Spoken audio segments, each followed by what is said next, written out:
Hello, am I audible? Yes, ma'am. Okay. Good morning to all.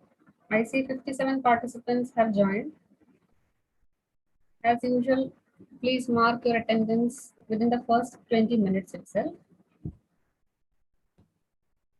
Yesterday, we discussed regarding growth hormone, and I had asked all of you to look up the mechanism of action again. Have you looked it up again?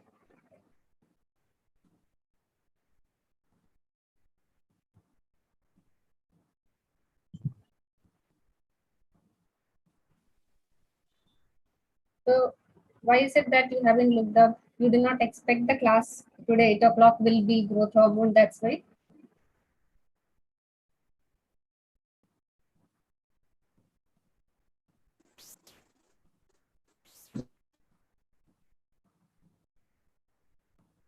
It is for your own benefit that we ask you to read up. The purpose of asking you to read up was we discussed the mechanism of action of growth hormone yesterday, and the main pathway alone I have discussed. I expected that at least one of you would ask, what about the other pathways which are mentioned in the diagram? So those interested can read up from the textbook. There are 4 pathways mentioned apart from the JAK-STAT pathway. There is involvement of insulin receptor substrate, the PLC pathway, and also a pathway involving MAP kinases, mitogen activated protein kinases, which is a little bit doubtful also. But theoretically, those who want to score very good marks for the exams, it will be good to mention all the 4 pathways with more stress on the most important pathway, which is the JAK-STAT pathway. This is just to let you know, only if you read up the textbook, you will get the complete idea. Okay, now moving on with growth hormone. Today, your specific learning objectives are to know the physiological actions of growth hormone. Now, from the name of growth hormone itself, it is easy for you to predict its role in growth. But then, the actions of growth hormone, initially it was thought that the actions are directly by growth hormone itself. But in some experiments, when injections of growth hormone were given into the bloodstream, the effect on growth was seen. But when injected into local sites, the effect was not visible. This led to the concept of indirect actions of growth hormone. And now we know most of the actions of growth hormone occur indirectly via IGF-1. Now, what is IGF-1?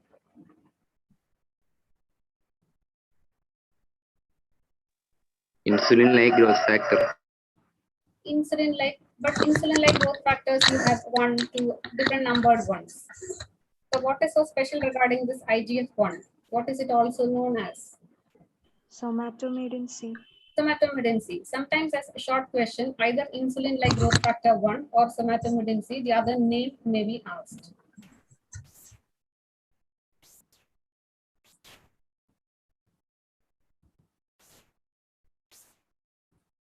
Now, Unlike the other hormones, say for example, if it is thyroid stimulating hormone, it is specifically having a target gland.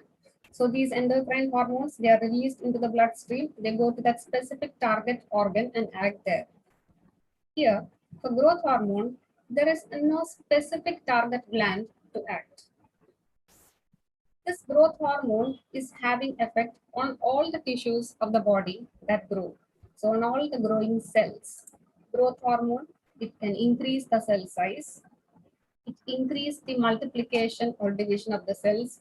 So it increases the mitosis, increases the differentiation of cells. So now coming on to the physiological actions of growth hormone. As usual, the first and the most important function you will mention first. So effect on growth. Growth hormone increases chondrogenesis or synthesis of cartilage. Now, if you consider bones, long bones at the ends, the part is called epiphysis. And whenever bone is formed, initially a cartilage is laid down. And on this cartilage, there is deposition of calcium and phosphate. And there is, we can say, calcification of the matrix and bone is formed. Similarly, there are epiphyseal plates made of cartilage. And as these epiphyseal plates at the ends of long bones, their cartilage grows, the length of the long bones increases. Finally, the cartilage is converted to bone.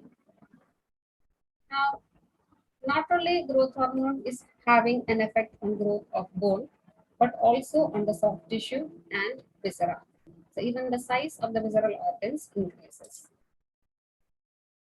Now, just coming back to the action on the growth of bones. Suppose growth hormone is acting before the epiphyseal plates have fused to the ends of long bones. It can increase the length of the long bones. This causes increase in the stature of the person or makes the person more tall. If the effect of growth hormone is occurring after the epiphyseal fusion, linear bone growth cannot occur, but then bone can increase in thickness. That shows the importance of the cartilaginous epiphyseal plates in increasing the length of the long bones.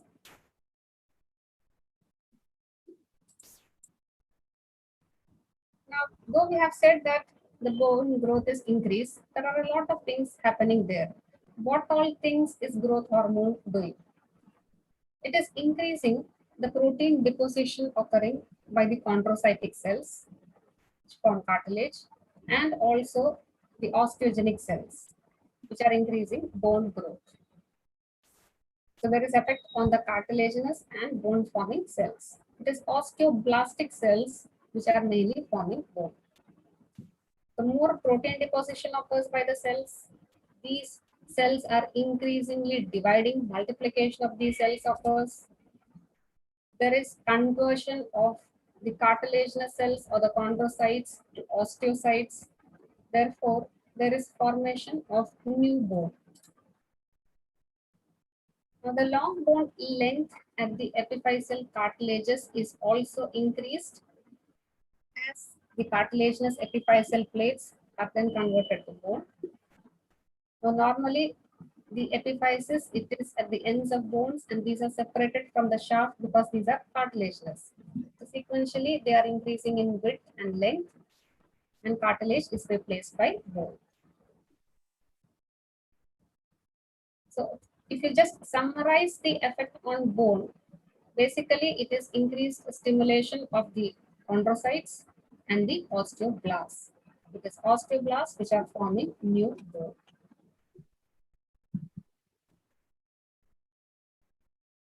Now, just a summary of the metabolism which we are going to discuss. Growth hormone, if we see its action on the metabolism of protein, it is protein anabolic or increases the protein synthesis by all cells of the body. If you consider the action on lipid metabolism, there is more of lipolysis, or we can say there is increased mobilization of free fatty acids into the bloodstream. Looking at the blood glucose level, growth hormone reduces the utilization of glucose. So in effect, in the blood, it makes more glucose available for the cells. So there is lipolysis with increased free fatty acids in blood. There is more glucose available in the blood. There is increased protein synthesis or protein anabolism. In effect, we can say the body protein content is increased by growth hormone, which is logically quite easier to understand since for growth you require more protein synthesis. And fat content, when it is decreased and lipolysis is occurring, these free fatty acids are made available as a source of energy. Okay. Now moving on to the actual role on protein metabolism. We mentioned growth hormone. It increases protein synthesis. So it is having a protein anabolic effect. Therefore, it is causing a positive nitrogen and phosphate balance in the body as protein synthesis is increasing. Growth hormone increases sequentially the steps involved in protein synthesis. Initially, more amino acids are transported into the cells. Then transcription occurs, where information in the DNA is transcribed to RNA. Translation, where from mRNA the information is translated and proteins are synthesized.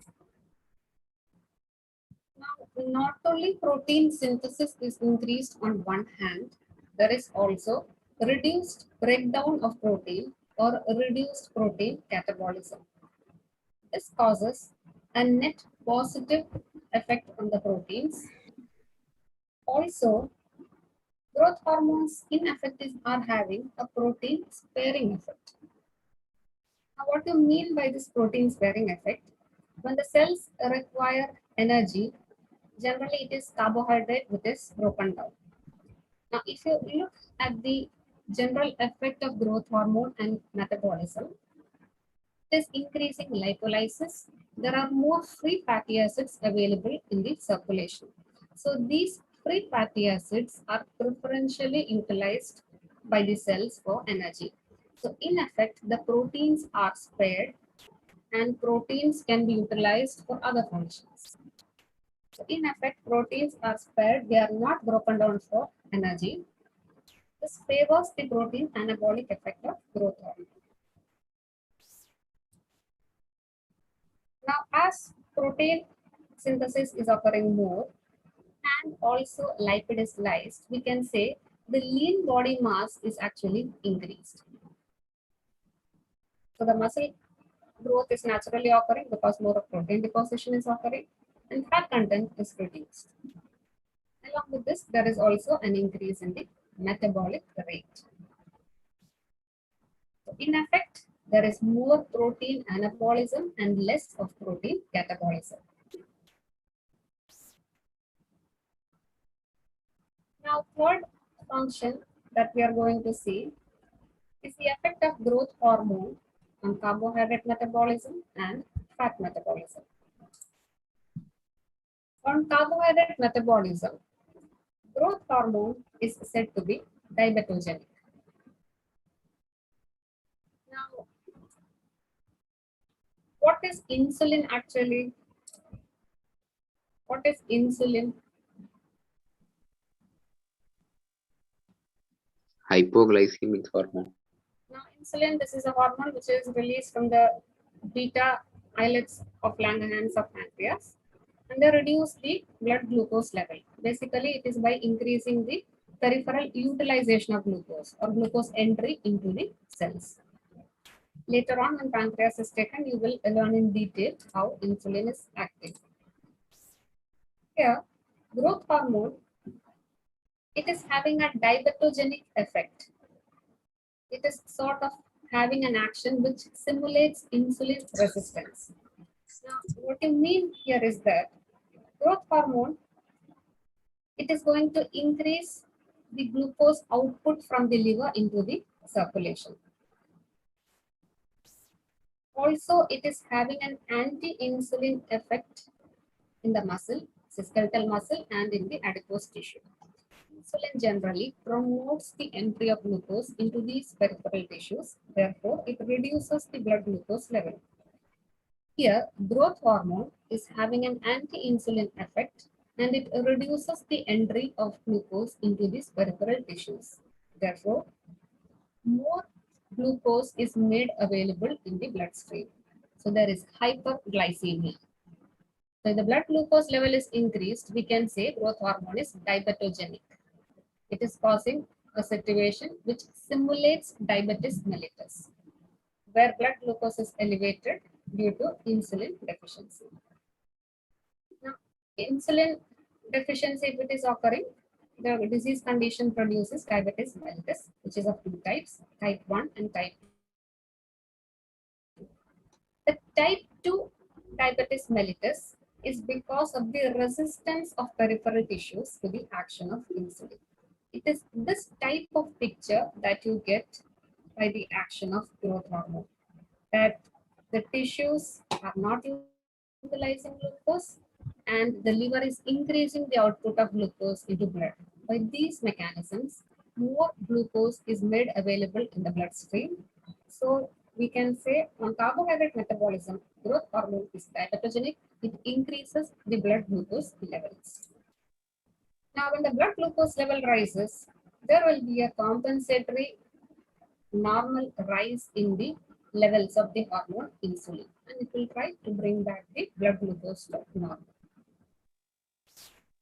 Now, one problem that may arise in such a situation is that if there is any abnormality of increased growth hormone secretion and there is compensatory increase in insulin occurring constantly, the cells in the pancreas which are producing insulin, they may face burnout and you can actually result in disease conditions. So this is one thing which may lead on to diabetes mellitus. Next, the effect of growth hormone on fat metabolism. On fat, growth hormone on adipose tissue, it causes lipolysis. So it is catabolic. It increases the amount of free fatty acids in circulation, and these will be made available as energy source. We have already discussed, if more free fatty acids are available as energy source, proteins will not be broken down for energy. This is the protein sparing effect. Now, as blood level of free fatty acid increases, more free fatty acids, they will be channeled and converted to ketone bodies, say for example acetoacetic acid. Therefore, it may lead on to ketosis or a ketogenic situation. So the general effect of growth hormone on lipid metabolism, we can say it is ketogenic. It increases the synthesis of ketone bodies. Also, free fatty acids, it is converted to acetyl-CoA and it is utilized for energy. So in effect, we can say there is lipolysis, so body fat is reduced and slight reduction in blood cholesterol also occurs. To summarize the effect on metabolism, growth hormone is protein anabolic. On fat metabolism, it causes lipolysis and is ketogenic, increases ketone body formation. On blood glucose level, it is diabetogenic, increases blood glucose level. Now, why so much stress on the effect of growth hormone on metabolism? Sometimes as part of reasoning questions, the effect, say for example, what is the effect of growth hormone on protein metabolism? That alone may be asked. So at that time, you have to explain in detail how there is an increase in protein anabolism along with reduced protein metabolism. It has to be explained. I hope till this much it is clear.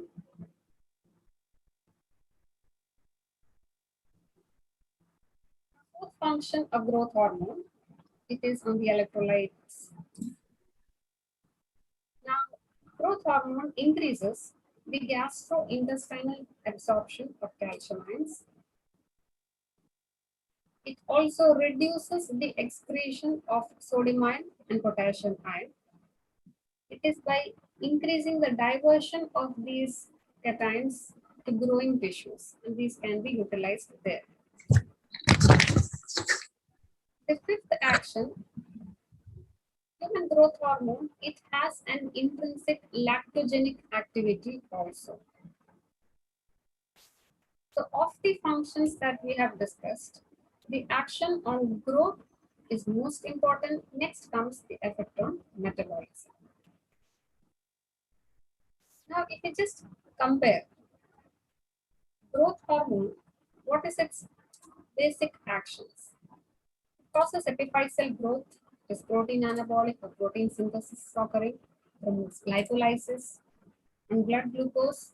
It is diabetogenic, reduces the insulin sensitivity of the peripheral tissues, causes sodium retention, and mainly the actions of growth hormone are occurring indirectly via the insulin like growth factor 1 or somatomedin C. Now, there's a slight contrast here. If you just look in detail how exactly insulin like growth factor is acting, it has insulin like activity and it increases epiphyseal growth. No problem. It increases protein synthesis, but in adipose tissue, it's having a reverse effect. It is anti-lipolytic. That's just to bring out this difference in the action. Now, just a mention about growth hormone. Yesterday also I had mentioned. Growth hormone has a species specificity. There is a slight difference in the structure of growth hormone if you compare it in different species. Therefore, you cannot use growth hormone from one species for treatment in humans. It will not produce the action. So for treatment purposes, you may require recombinant human growth hormone. So specifically, it has to be synthesized because the structure is different. Now, a brief mention about the metabolism of growth hormone. Growth hormone, it is very weakly attached to protein. Therefore, it's rapidly metabolized in the body, and part of the metabolism occurs in the liver. So just look at the half-life of growth hormone. The time required where the concentration of growth hormone is reduced to half its original amount, it is quite short. It's 6 to 20 minutes only. Now, the actions of growth hormone, these are mediated by the insulin like growth factor 1, which is released mainly from the liver. This somatomedin C, it is more strongly bounded to the plasma proteins. Therefore, it's not rapidly metabolized in the body. Its half-life is 20 hours. So you get a prolonged action via the insulin-like growth factor. So as such, growth hormone is having a shorter half-life, whereas because of a stronger bond with plasma proteins, insulin-like growth factor is having a longer half-life. So its action duration lasts longer. So till now we have seen the actions and very briefly something about species specificity of growth hormone and its metabolism. Whenever endocrinology is learned and asked for exams, one of the most important aspects that we deal with is how the endocrine hormone secretion is regulated. The importance of regulation is to maintain normal levels of the hormone. Why? Because if the hormone level reduces or if the hormone level increases, it leads to disorders or disease conditions. So to see how growth hormone is normally regulated. Now, in general, how are the endocrine hormones regulated? It wasn't clear. Somebody answered, but maybe the connection wasn't quite clear. Feedback regulation. Feedback. So is it positive feedback? Is it negative feedback? Negative. Exactly. It is mainly by negative feedback inhibition that endocrine hormones are regulated.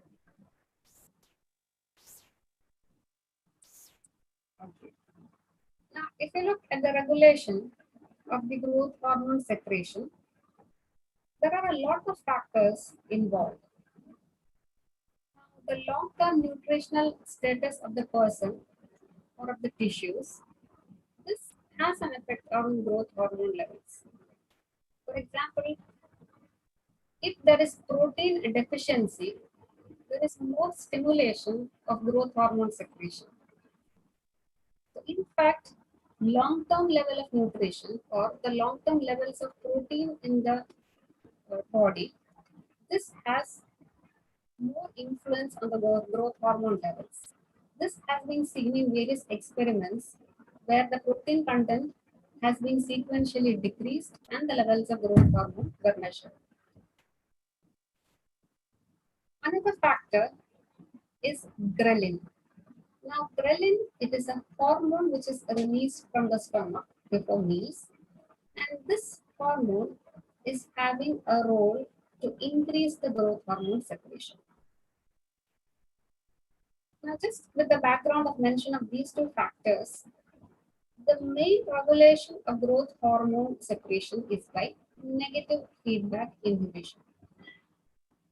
Now, when we say negative feedback inhibition, mainly what is happening, the hormone growth hormone is released into circulation, its level increases, and this increase gives a negative feedback and it has to reduce the source which stimulated the production of hormone.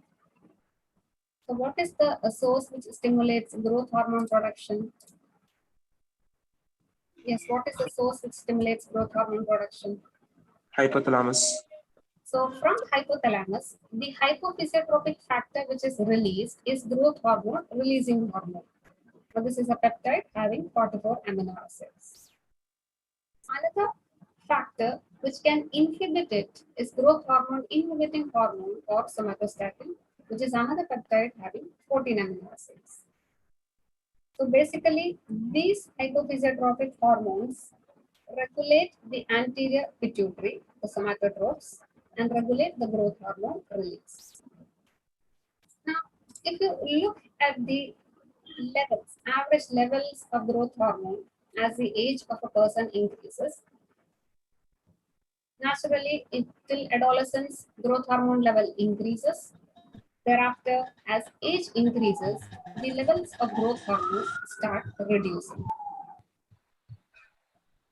Say from 6 nanogram per ml, we can see by age 40 to 70, the levels are reduced to 1.6. The growth hormone levels, they are higher when you're growing. That's when you require maximum amount of the hormone. Now, if you compare from the adolescent level of growth hormone, when a person age increases, in old age, the levels would have fallen to around 25% of the adolescent level of growth hormone.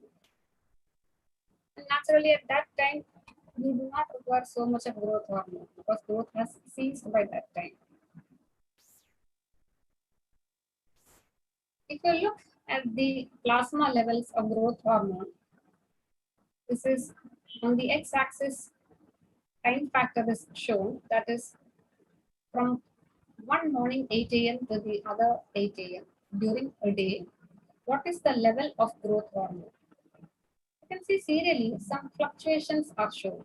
It's not a flat line or a straight line where the basal levels are maintained, but we can say in pulses, growth hormone level increases, decreases, it increases, decreases. And if there is strenuous increases, you can see a peak in the levels of growth hormone. Even with deep sleep, there is a peak in the growth hormone levels. Now, this graph, which is given in all the standard textbooks, it just is to emphasize that growth hormone is secreted in a pulsatile pattern. So there is a brief spurts of increase in growth hormone secretion.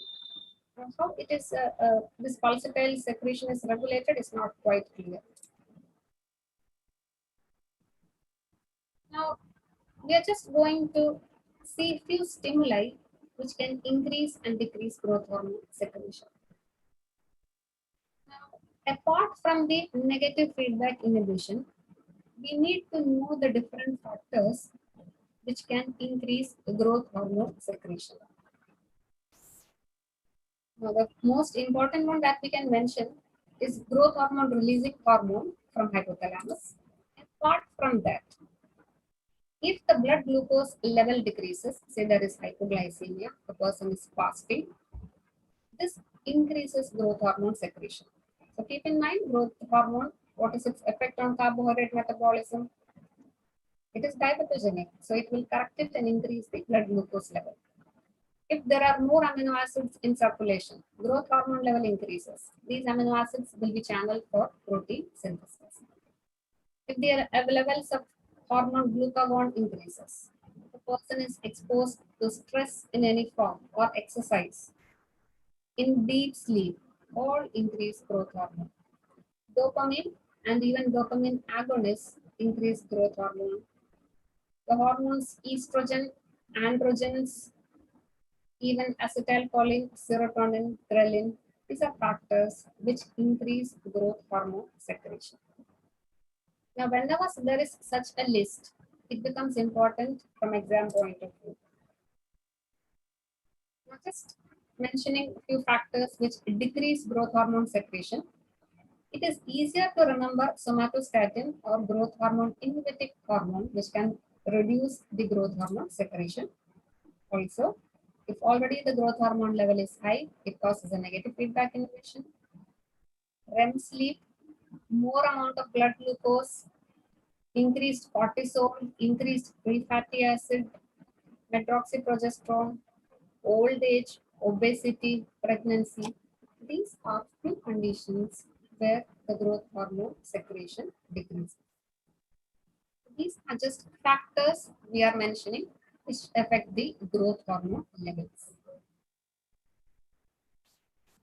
But the most important aspect is regulation of growth hormone by negative feedback inhibition, where hypothalamus, which is at top, it produces the hypophysiotropic hormones. So you have the growth hormone releasing hormone, which acts on the anterior pituitary. The somatotropes are stimulated. They increase the production of growth hormone. Growth hormone has a small direct action on the tissues, but mainly it is having an indirect action. It acts on the liver to increase the production of insulin like growth factor 1 or somatostatin. This then acts on the tissues. As the levels of insulin like growth factor 1 increases, this causes a negative feedback inhibition on anterior pituitary to reduce growth hormone. This insulin like growth factor 1 also stimulates the release of somatostatin or growth hormone inhibiting hormone. This will cause inhibition of further growth hormone secretion from anterior pituitary.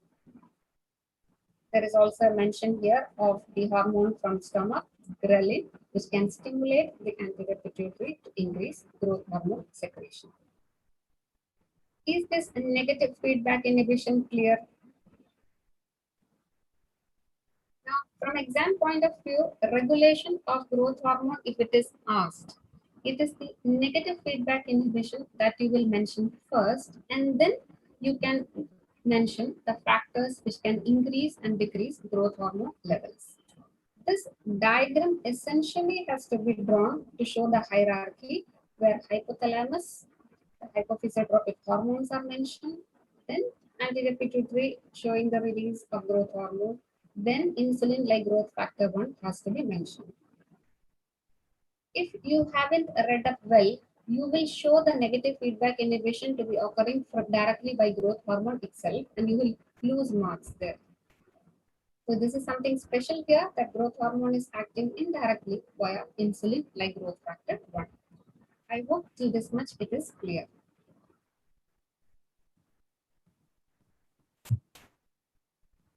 After regulation, we shall move on to the disorders of anterior pituitary. Basically, we are going to focus on the growth hormone disorders. But then, just a mention of what can happen if there is general suppression of the pituitary also we need to see. Hypopituitarism or pituitary insufficiency or panhypopituitarism. What do you mean by panhypopituitarism? Hypo is reduced secretion from pituitary. Pan means all. So all hormones in the pituitary, these are going to be reduced. What can cause pituitary insufficiency? It may be either a congenital condition where the synthesis of hormones is reduced, or it may be surgical removal of tissue or the gland, therefore hormones are less, or it may be a disease of the pituitary where it is producing less amount of hormones, or there may be a tumor or growth of pituitary which causes destruction of the normal cells and they are not able to produce adequate hormones.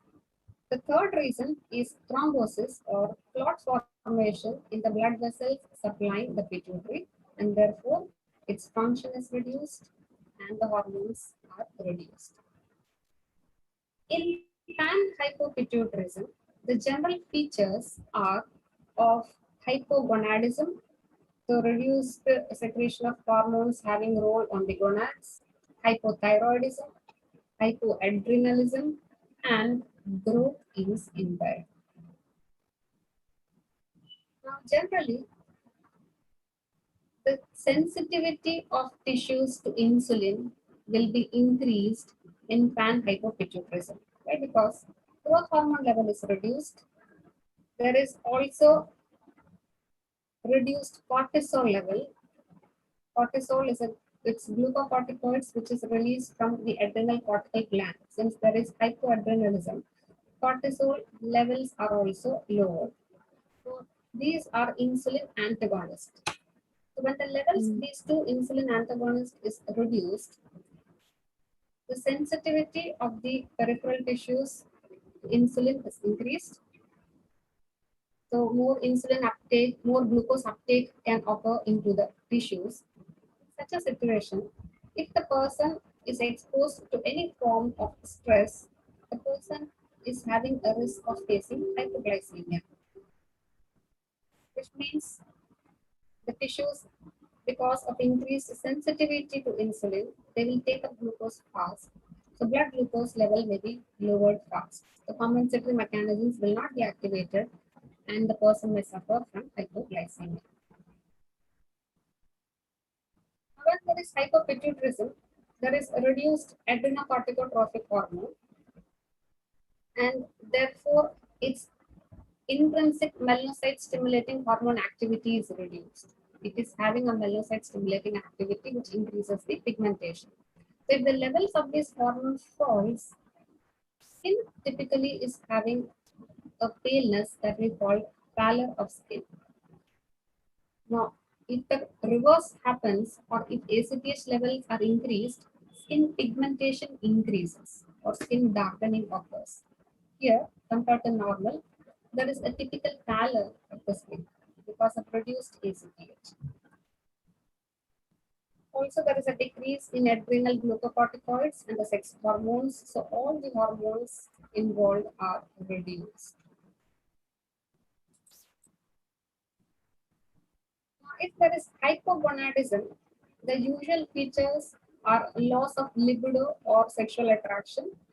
In females, there is amenorrhea or absence of menstruation. In males, there is impotence.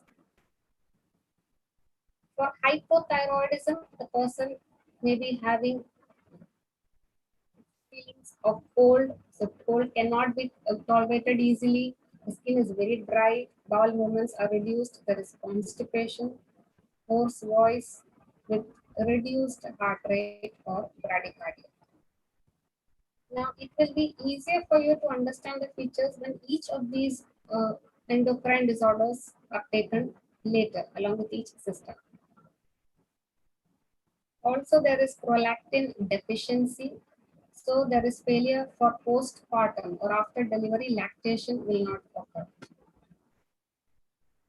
Now, due to growth hormone and gonadotropin deficiency, the changes which are seen, definitely growth is impaired, skin will be finely wrinkled. There is impaired growth in children with more increase in adipose tissue.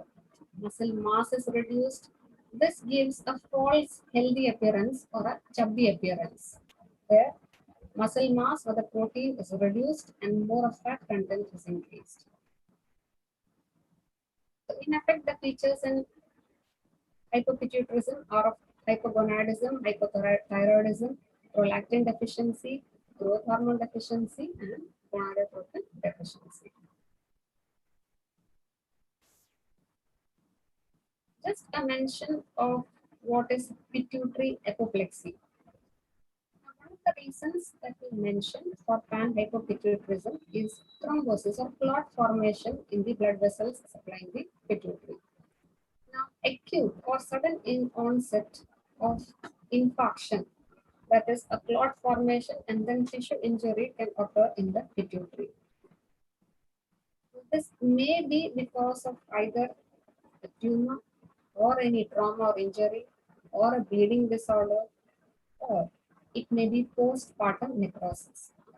That is something called Sheehan syndrome, where after delivery, now during the pregnancy, the pituitary is already enlarged, and when blood loss is occurring, there may be ischemia, that is cutting off of blood supply to this organ is insufficient. This leads to death of the cells there, or necrosis can occur. So Sheehan syndrome, it is necrosis of the enlarged pituitary gland occurring because of ischemia. The reason for ischemia is excess blood loss during delivery. In such cases, this infarction of pituitary leads to pituitary apoplexy. Wherever such terms come, they are important from exam point of view. Now, specifically moving on to the disorders of growth hormone secretion. Now, if there is deficiency of growth hormone, the disorder produced is dwarfism. You are all familiar with dwarfism, where a person's stature or height is reduced. Now, what are the reasons for deficiency of growth hormone? Now, you have to think from the top. The defect may be in hypothalamus. So, growth hormone, releasing hormone may be secreted less. So, there is deficiency of GHRH. Or the anterior pituitary is producing less of growth hormone, or there is a defect in the growth hormone receptor itself, or it may be a failure to generate insulin like growth factor 1. So in either of the levels, there may be a problem. As such, deficiency of growth hormone, it produces dwarfism in children. So it is short stature that you see in children. But then body growth will be proportionate, only it is delayed. What is delayed is the bone maturation and sexual maturation, which means puberty gets delayed. And also there is mild obesity. Now the treatment here is to give supplement of the deficient hormone. So human growth hormone is given. Say, for example, it can be synthesized by Escherichia coli bacteria using recombinant DNA technology. Growth hormone deficiency, the disorder produced is dwarfism. Just a mention of African pygmies. This is a situation where short stature and reduced growth results, but the cause is not known. The serum growth hormone levels are normal in these people, and there is no normal increase in the insulin-like growth factor, which is expected to occur at puberty. There may be a partial defect in the growth hormone receptor.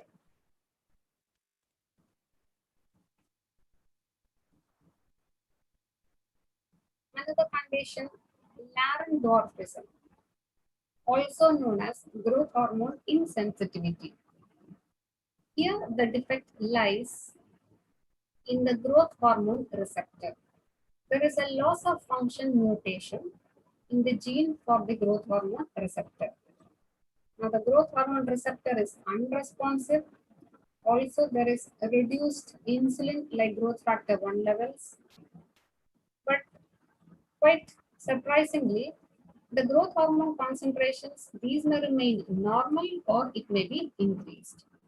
So though there is a normal level of growth hormone or increased growth hormone, if the receptor is not responding, it produces dwarfism. Now this is a diagram in which the stature is compared, and you can see age is also mentioned at the x-axis. The first diagram shows a normal child at 2 years. Next, a hypothyroid child, 8 years. Next is a dwarf or a pituitary dwarf. Or dwarfism, this reduction in stature may be produced either because of growth hormone deficiency or even in hypothyroidism, there may be reduction in stature. But the main difference, if there is deficiency of thyroid hormone, the child also has mental retardation and disproportionate growth. There is a ratio between the upper segment of the body and lower segment. This will not be maintained. Whereas, if it is a pituitary dwarf, only growth hormone deficiency producing a reduction in stature, growth is delayed, but it is proportionate. This is one of the basic differences between dwarfism because of growth hormone deficiency and because of thyroid hormone deficiency seen in children.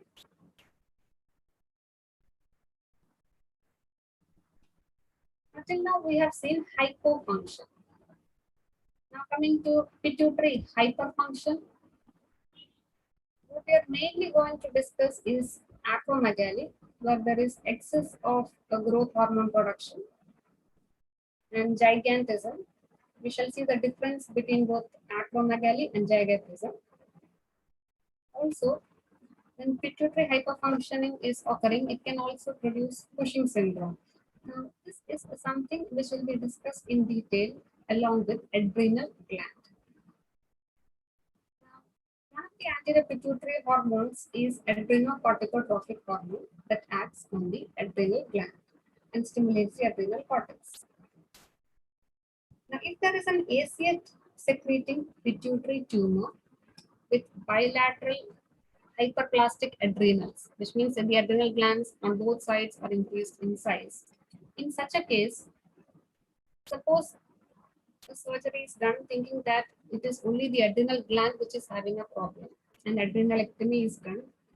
Surprisingly, this has led to a condition where the ACTH secreting anterior pituitary tumor enlarged in size. Now, normally, what is expected? If there is an ACTH secreting pituitary tumor, it produces more ACTH, it stimulates the adrenal gland, it keeps increasing in size. If you remove the adrenal, it's not going to produce the corresponding hormones. The negative feedback inhibition is lost and it causes excess growth of the anterior pituitary tumor. This condition is called Nelson's syndrome, where after adrenalectomy, there was seen that the pituitary tumor rapidly increased in size. So the defect was higher up in the anterior pituitary. This condition is Nelson's syndrome. Now, what is most important for us in relation to growth hormone is hypersecretion of growth hormone. The two conditions or disorders produced are acromegaly and gigantism. If there is growth hormone hypersecretion, the reason may be a tumor of the somatotropes in anterior pituitary, which produce excess of growth hormone, or it may be a hypothalamic tumor. So the reason may be higher. Now the tumor which is producing excess of growth hormone, it may be extrapituitary or intrapituitary within the pituitary.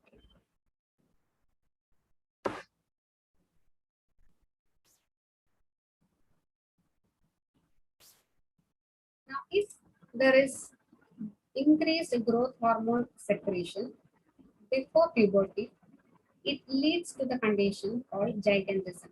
The person looks like a giant. The stature is very much increased.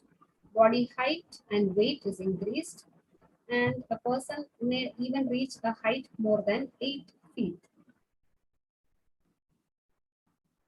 Along with this increased stature, there is also glucose intolerance. Why do you think there should be glucose intolerance? Growth hormone, what is its effect on carbohydrate metabolism? The simple way of learning the disorders is to correlate with the actions. On glucose, if its effect is diabetogenic effect, blood glucose level is increased, there is glucose intolerance. There can also be hyperinsulinism because there is a stimulation of the beta cells of islets of Langerhans in pancreas. This can lead to degeneration of the beta cells and may precipitate diabetes mellitus. Suppose there is growth hormone hypersecretion after the epiphyseal fusion has occurred. The epiphyseal plates have fused, or after puberty this is occurring. The disorder produced is acromegaly. Here, since epiphyseal plate is closed or it has fused, further linear increase in the length of long bones is not possible. So bone cannot lengthen, but they can widen. More of appositional bone growth can occur. And more growth of membranous bones and soft tissues can occur. When we say increased thickness of bones or increased growth of membranous bones, it is the bones in the cranium, nose, then on the foreheads, the supraorbital ridge, the lower jaw, and portions of vertebrae. These membranous bones can grow. All the organs can increase in size. The visceral organs can enlarge. The tongue can enlarge. The skin can become thicker.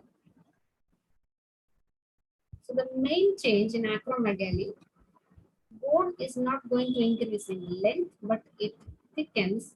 Membranous bones can increase. Viscera can enlarge.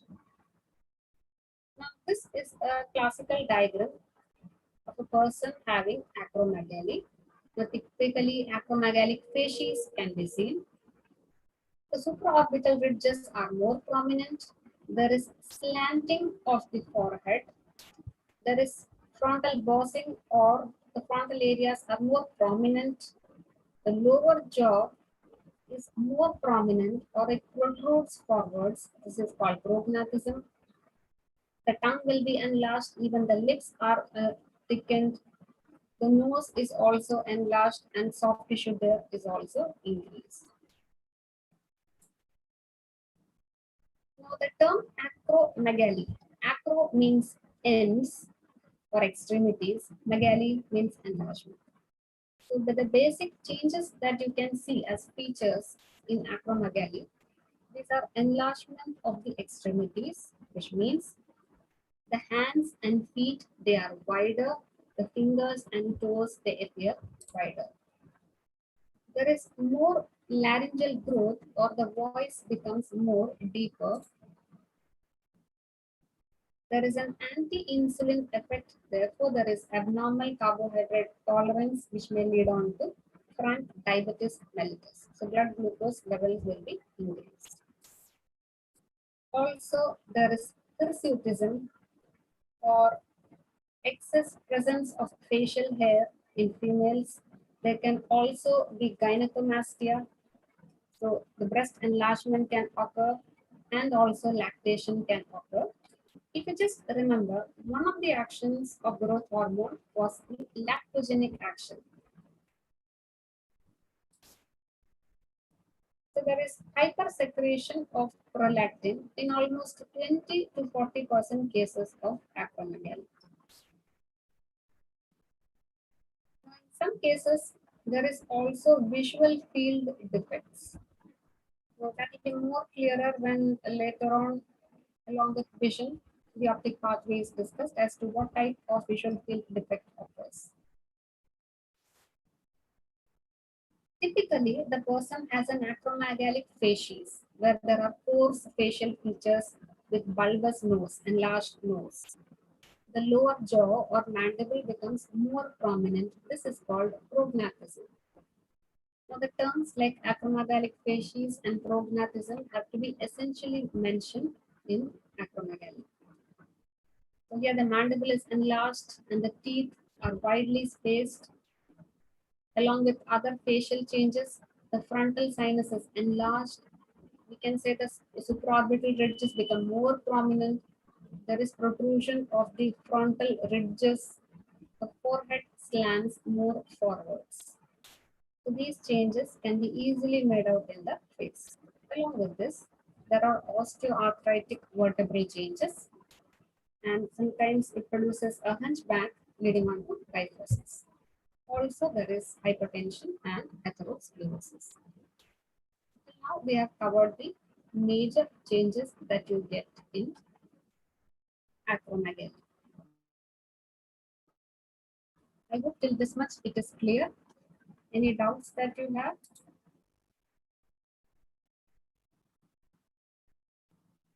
So please keep reading. Any doubts you have, only if you read, you will have doubts and you can ask.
Good morning. Good morning, ma'am. Can we start?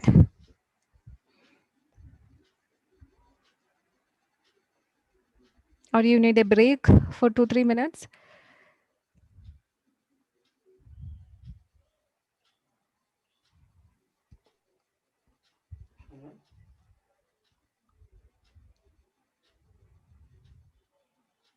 Okay, no need for a break. So I'm starting off with nutrition, the second part.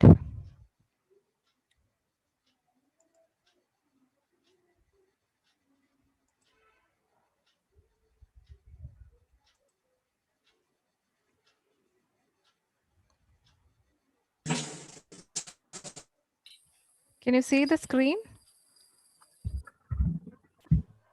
Can you see the screen? Yes, ma'am. Yes, okay. Yes, ma'am. Okay.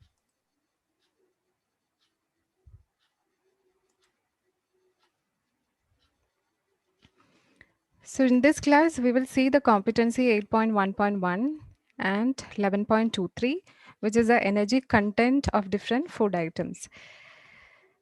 So before that, what do you mean by energy value of food? So energy value of food indicates its value to the body as fuel. So whatever we consume as major nutrients or minor nutrients, they provide some amount of energy value. For example, carbohydrate and proteins, they provide about 4 kilocalories per gram. Similarly, in case of fat, it is 9 kilocalories per gram. And for alcohol, there is 7 kilocalories per gram.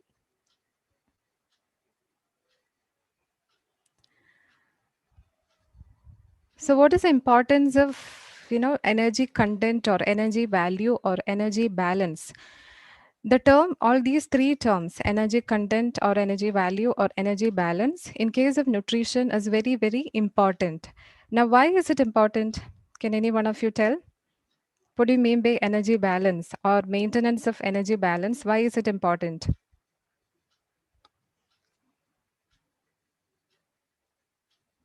Yes, why is it important? What is the concept of maintenance of energy balance? Yes. For a healthier life.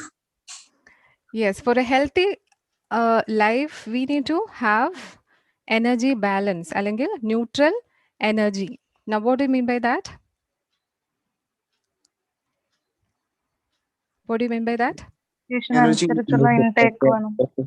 Exactly. So, whatever we consume, when you consume too much of energy and when you burn too little of energy, what will happen? Your body will start storing that excess energy in the form of body fat.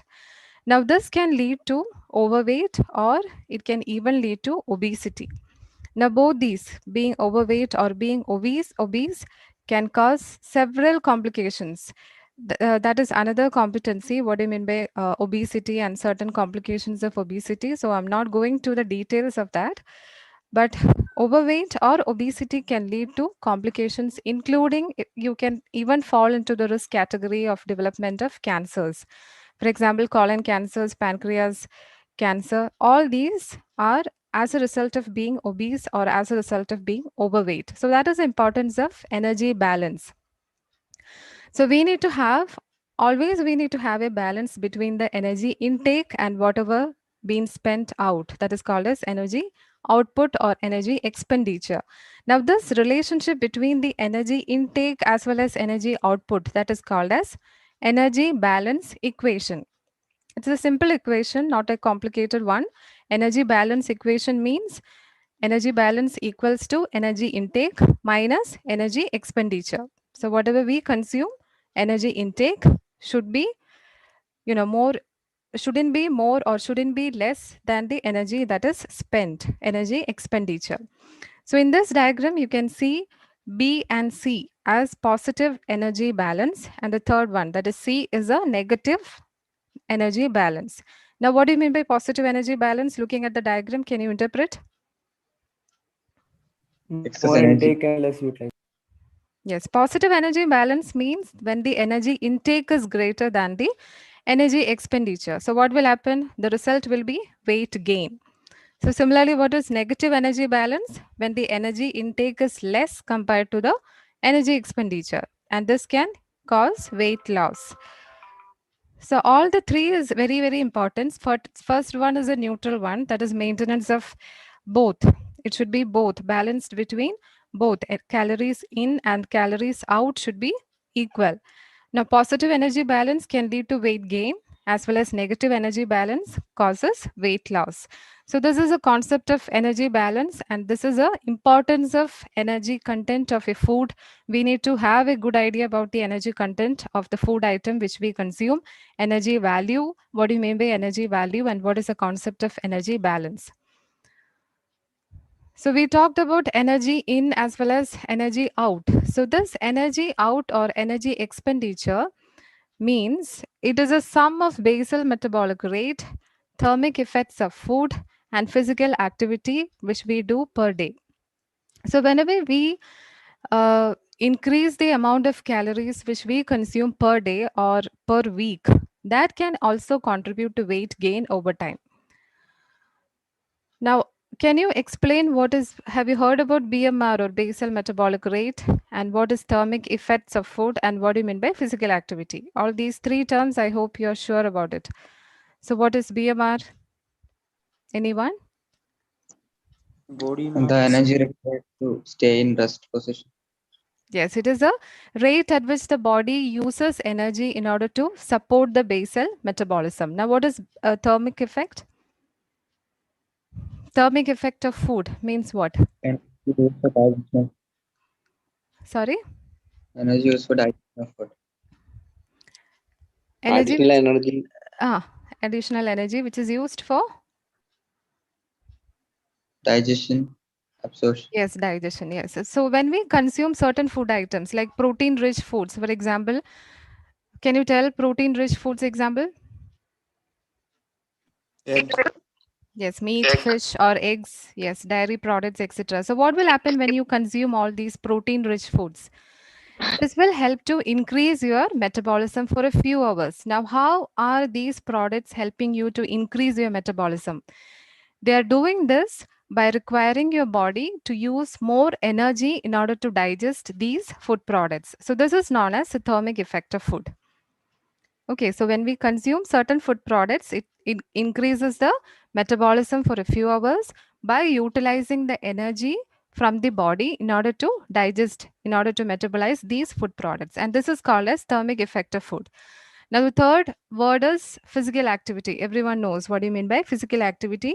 You can even categorize physical activity depending upon the type of exercise which you perform every day.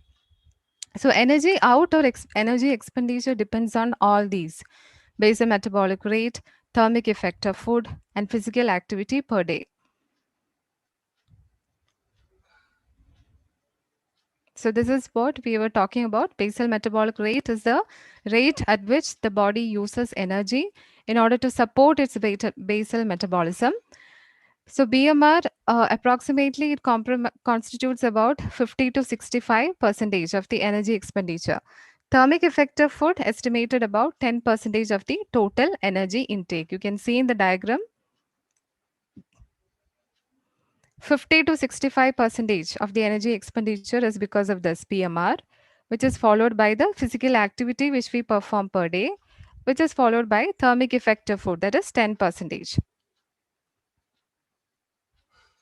This is again the repetition. Total energy expenditure is the sum of basal metabolic rate or basal metabolic energy along with physical activity and thermic effect of food.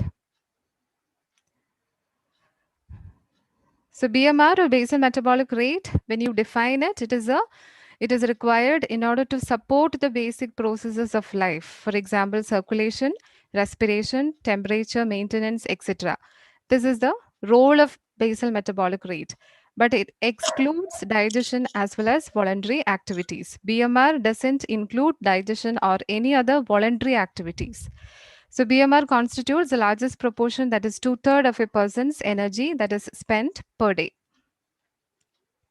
Now there are certain factors which affect BMR, factors which increase BMR, and there are some factors which decrease BMR. So we will see in overall some of the factors which affect basal metabolic rate of a person. So first one is exercise. This is the one of the biggest factors which influence basal metabolic rate.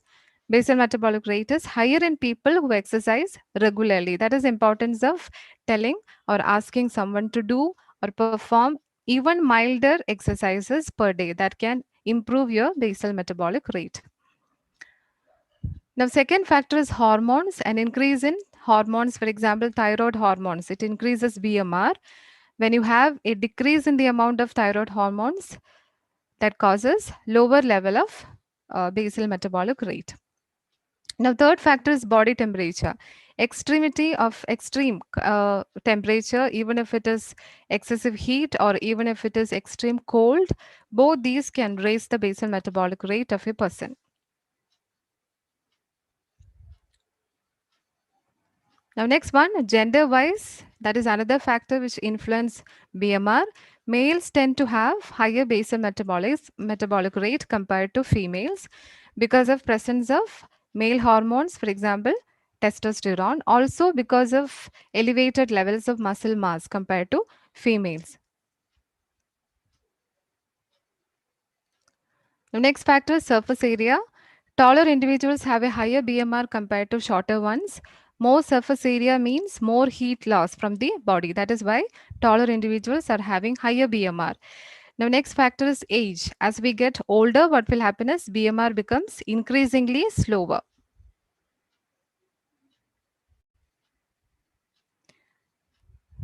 Now, when you are under any stress, even if it is physical stress or emotional stress, or if you're having any diseases, if you're sick, what will happen? Your body will have hormonal imbalance, any hormonal activity increase. That will have an impact on the basal metabolic rate. The next one is starvation. So, what will happen in starvation is fasting for more than 48 hours will lead to a decrease of 50% of the BMR. Okay, so before moving on to this, so these are the factors which affect BMR. We have seen exercise, first one. Second one is hormones. Third one is body temperature. Next one is gender. Next is surface area. Next one is age of a person. That also has an impact on BMR. Stress or any diseases or any sickness which will have an impact on BMR again. And next one is starvation. So all these are factors which influence BMR. So if the question is BMR, you should define BMR. You should tell the factors which affect basal metabolic rate depending upon the marks. The next one, what we are seeing is nutritive value of some of the food items. Now, this is a table exactly which is copied from your textbook. So, I have shown only some of the major nutrients and what is the nutritive value of some of the food items.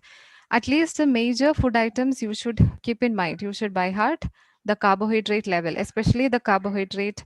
How much is the carbohydrate for cereals, for example, or how much is the protein for pulses? That is important.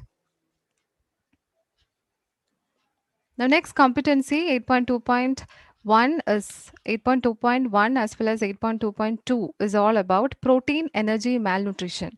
What do you mean by protein energy malnutrition? How is it classified? What are the causes, clinical features? What are the symptoms, treatment? These two competencies are all about protein energy malnutrition. So, any idea what do you mean by protein energy malnutrition? What is Deficiency of Hmm. protein availability through food. Yes. So, before that, in your syllabus, you can also see two more terms corresponding to PEM, which the WHO terms. They are MAM as well as SAM. What are these? PEM is protein energy malnutrition. WHO has another terminology for this protein energy malnutrition, and they are MAM and SAM. What are these? Moderate acute malnutrition. Yes, very Severe good. acute Moderate acute malnutrition. MAM is moderate acute malnutrition. SAM is? Severe acute malnutrition. Yes, very good. Severe acute malnutrition. So all these terms corresponds to the same thing. Protein energy malnutrition or moderate acute malnutrition or severe acute malnutrition. These are the WHO terms. So protein energy malnutrition or PEM, it is the most widespread nutritional problem which especially the developing countries are facing.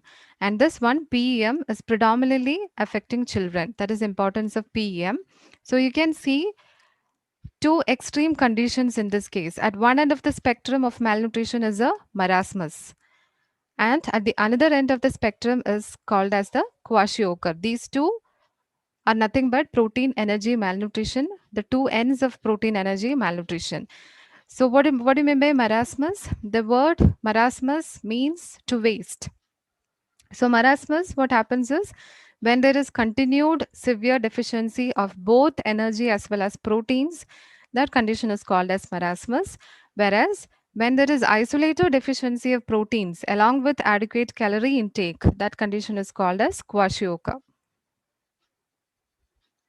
So we will see the differences, comparison between the salient features of kwashiorkor as well as marasmus. You can see the age of onset for marasmus is less than 1 year, below 1 year, whereas in kwashiorkor, it is seen in children between 1 to 5 years of age. Now, deficiency of calorie is the cause for marasmus, whereas deficiency of protein is the cause for kwashiorkor. Now, what is the cause for marasmus is early weaning of a child or when there is repeated infections. Whereas in case of kwashiorkor, it is a starchy diet after weaning. After the weaning, if you are providing the child with more amount of starchy food items, it can cause again kwashiorkor.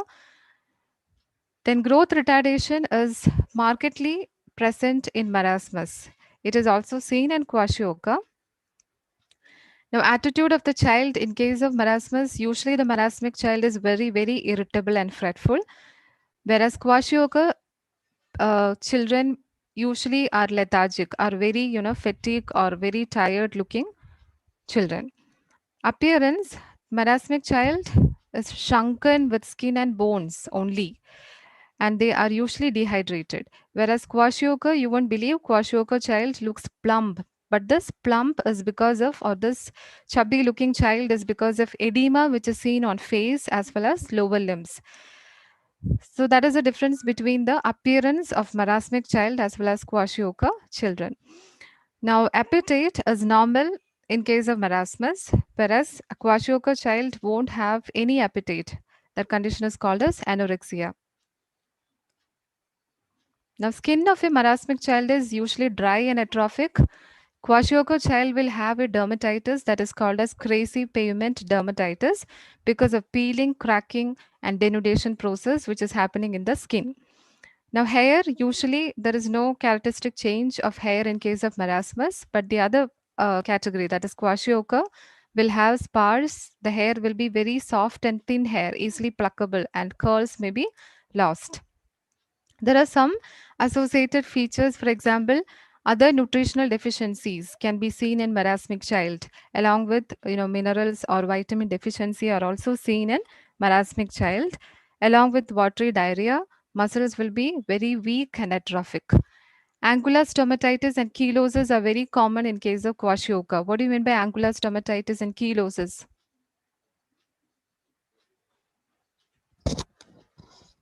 Yes, what is angular stomatitis? Wound in the angle between the two lips. Wound in the. Can you repeat? Wound in the. Between the two lips, in that region. Yes, not exactly between the two lips. You can say what is it called as inflammation or small cracks in one or both corners of the mouth. That is called as angular stomatitis. Now, what is chelosis? What is chelosis?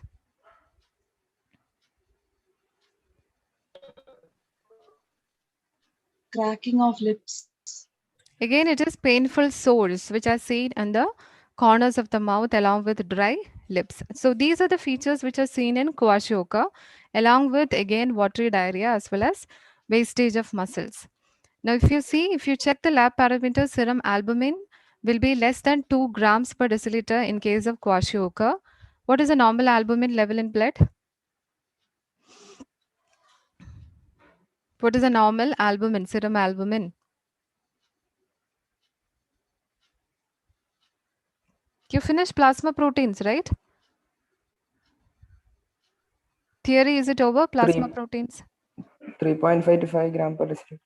Yes, 3.5 to 5 grams per deciliter.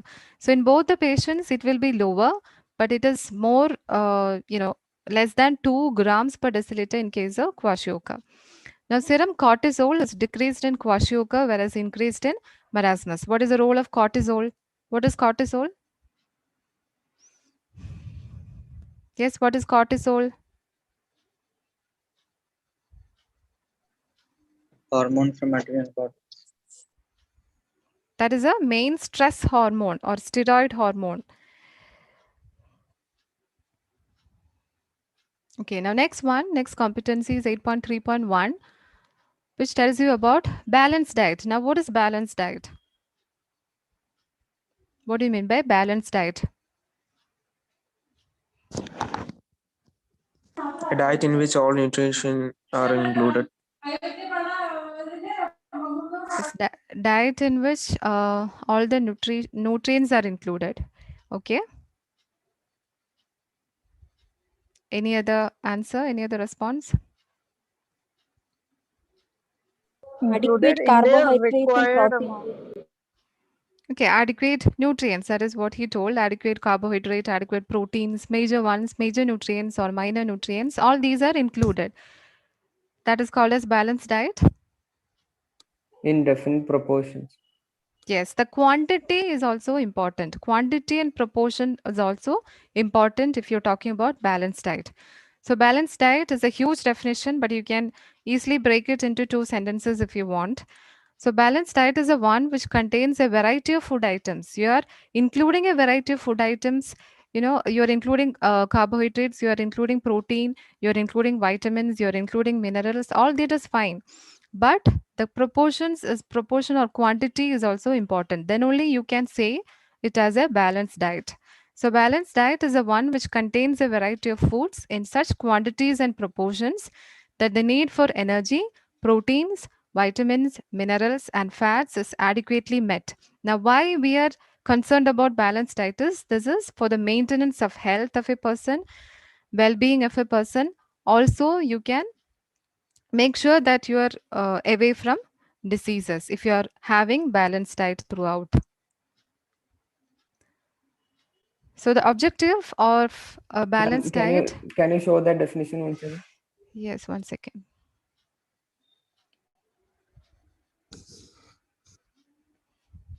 Okay, ma'am. Okay, so the importance of balanced diet or the objective of balanced diet is in order to safeguard the population from nutritional deficiencies. So you can see in the balanced diet, we are including major nutrients like carbohydrates, proteins, and fats, along with vitamins and minerals in adequate proportion. So there is no scope of development of nutritional deficiencies. That is importance of balanced diet. So what is the principle of balanced diet, or what is the dietary goal, or how much carbohydrate we should include, how much protein we should include in a diet, or how much fat we should include in a diet to call it as a balanced diet? So protein we can consume about 10 to 15% of the energy intake. 15 to 30% of the energy intake should be fat or lipids, and remaining you can consume it as a carbohydrate. Now this pattern, whatever I told you, this percentage, it varies from different parts of the world. There are regions or there are places where you consume more amount of carbohydrates and you consume less amount of protein. But if you're including this in an adequate proportion, then you can call it as a balanced diet. Now each country have their own standards of maintenance of including this carbohydrates, fats, or protein to call it as a balanced diet. So there are certain determining factors for balanced diet. It varies. Balanced diet concept varies depending upon the region, depending upon their economic status. Middle class will be having different priority compared to the lower class. Similarly, another determining factor for balanced diet is religion, customs, culture, taboos, taste, habits of the people. All these are determining factors for maintenance of standards of balanced diet.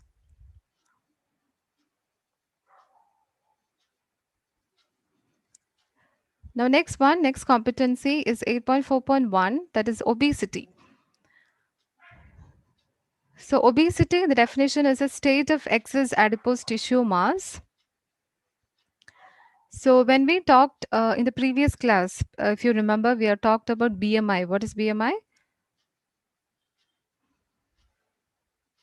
BMI is, Body mass index. yes, body mass index. That is one measure of, yes, you should tell me, what is it, BMI? That is an indicator of what? General health and nutrition. General health and nutrition. But the only limitation of BMI is we do not have any idea about the fat distribution of a person. So how do you calculate BMI? What is the formula for BMI? Weight by Weight height. by height square meter, height in meter square. Yes, when you tell about the formula for BMI, you should include the unit also. So weight in kilogram by height in meter square. That is the formula for BMI. Now, what is the grading of BMI? When do you call it as underweight? What is a normal BMI? When do you call as a person as overweight? When do you call it as obese? What is the criteria of that?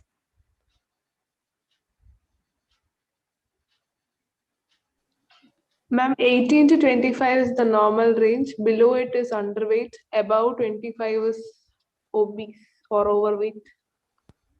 Obese criteria is different. Overweight criteria is different.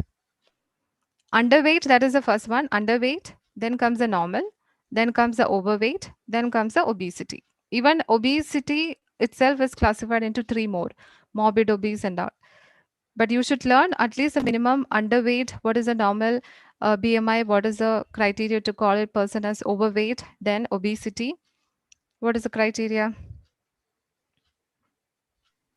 Less than 18.5 is underweight. Mm-hmm. 18.5 to 22.5 is normal. Mm-hmm. Google? 23 to Are you Googling? no. Okay. Continue. 23 to 24.9 is overweight. Okay. So what are the different quality indicators which we see, which we saw last class? If you remember, quality indicators.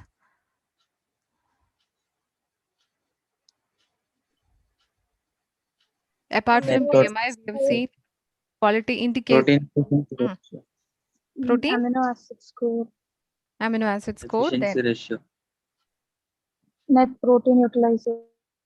okay, all these are quality indicators, but this one BMI has got its importance because that is needed for general well-being of a person. So grading of BMI is also very, very important. So I'm stopping with this obesity. We will see the complications of obesity in the next class. So we have covered only three competencies today. Okay, so any doubts?